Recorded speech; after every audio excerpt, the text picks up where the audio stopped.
to this video tutorial on the building of Vortex. To get a better view of the coaster, we're going to go to View and turn off Trees. To construct this coaster, I used what I refer to as the one node, two node method, in which I place a single node or two nodes back to back and manipulate the node properties in order to produce the smoothest effect possible during transitions. I'm going to build a second coaster next to this original one, and I'll show you some tips and tricks I've learned along the way to create these segments. Here I'm going to place a second inverted coaster. As a very basic example, I'll use the two-node method by building two long straight pieces and then manually moving the middle node down.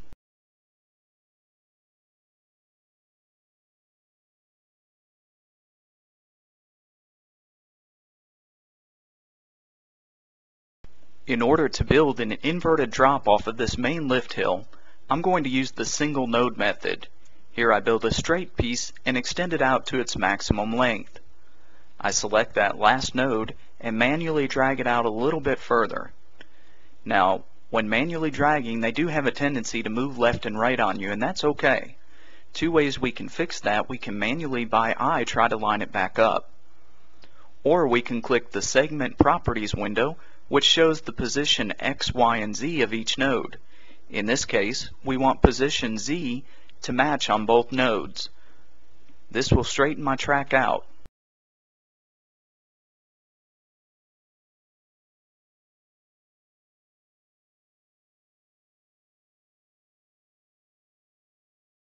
Using the keyboard, you may also type a number directly in the Segment Properties window.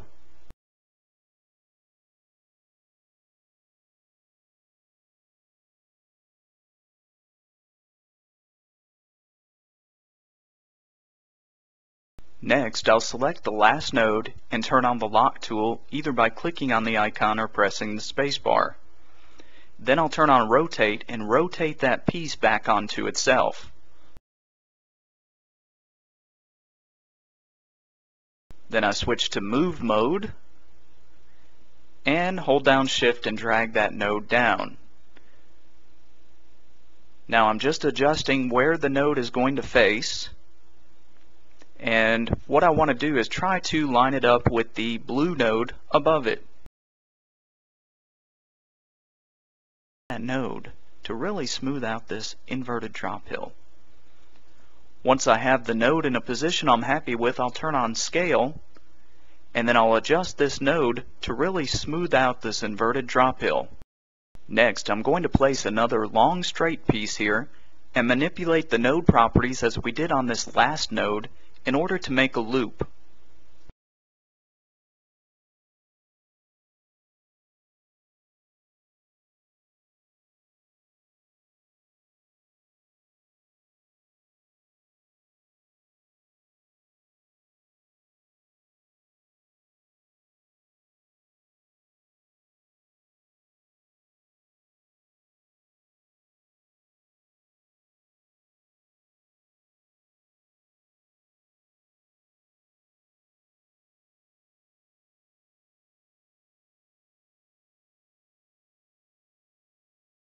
Now, to ensure that the top of my loop matches with the bottom, I turn back on Segment Properties, and I ensure that both have the same Z position, which ensures my loop is straight.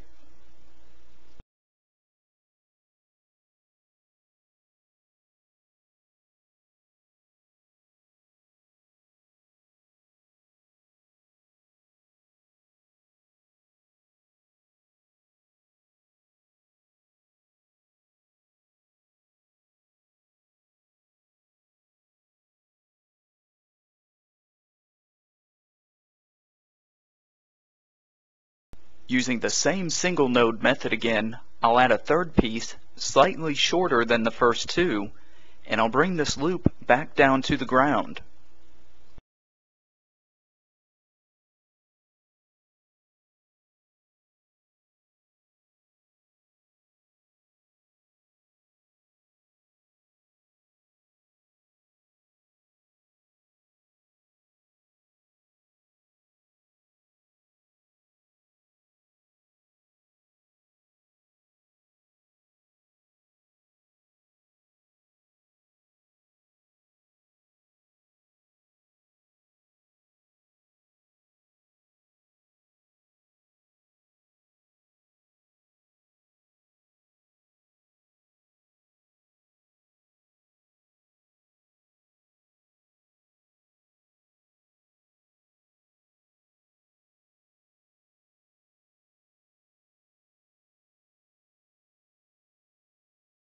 Next, I'll use the 2-node method to create a 0G roll by placing 2 long path segments.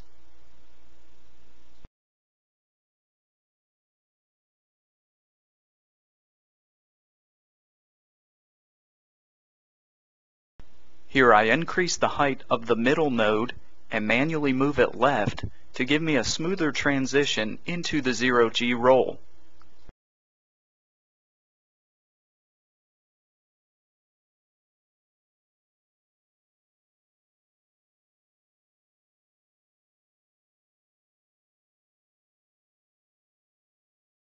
Next, I'll turn on the Rotate tool and I'll rotate this track piece 180 degrees.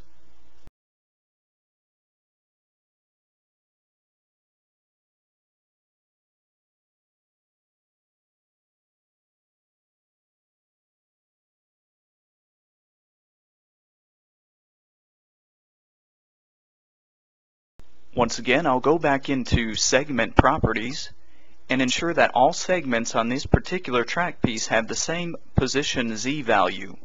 That will ensure that this segment is completely straight.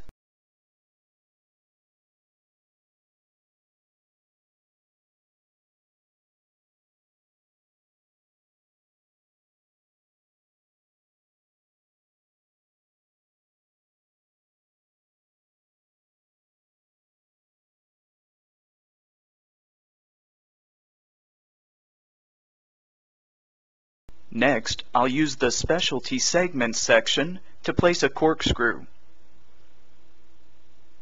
I'll build a second corkscrew, but use the mirror function to change its facing.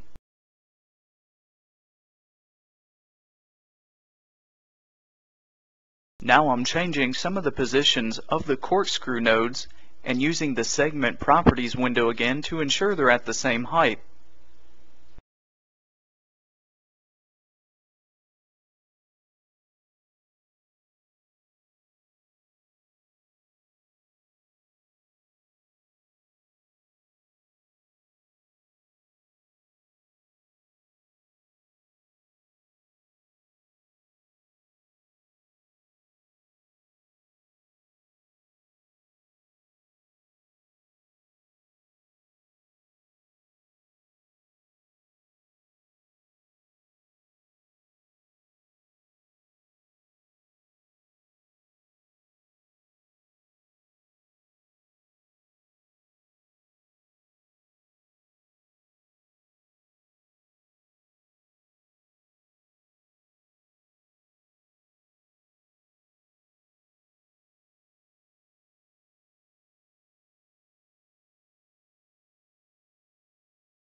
And lastly, I can modify individual nodes as well as multiple nodes at the same time by holding down Control and Alt and selecting each node that I want to modify.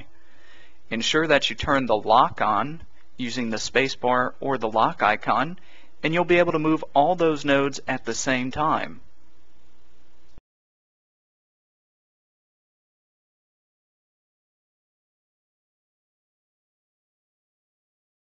You could also draw a box around the nodes that you want to select and then turn on the lock with the spacebar to give you the same effect of moving multiple nodes.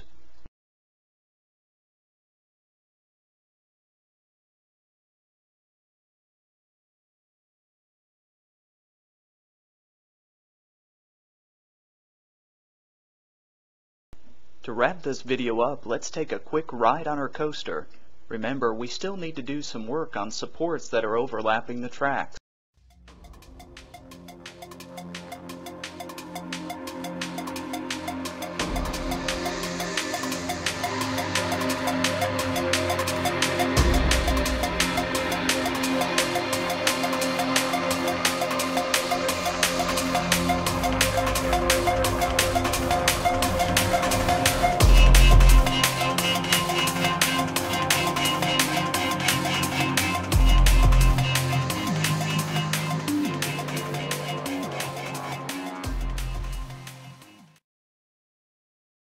I'm hopeful this video tutorial has been useful to the intermediate and advanced users looking to create more realistic and smooth coasters in Theme Park Studio. Thank you for watching.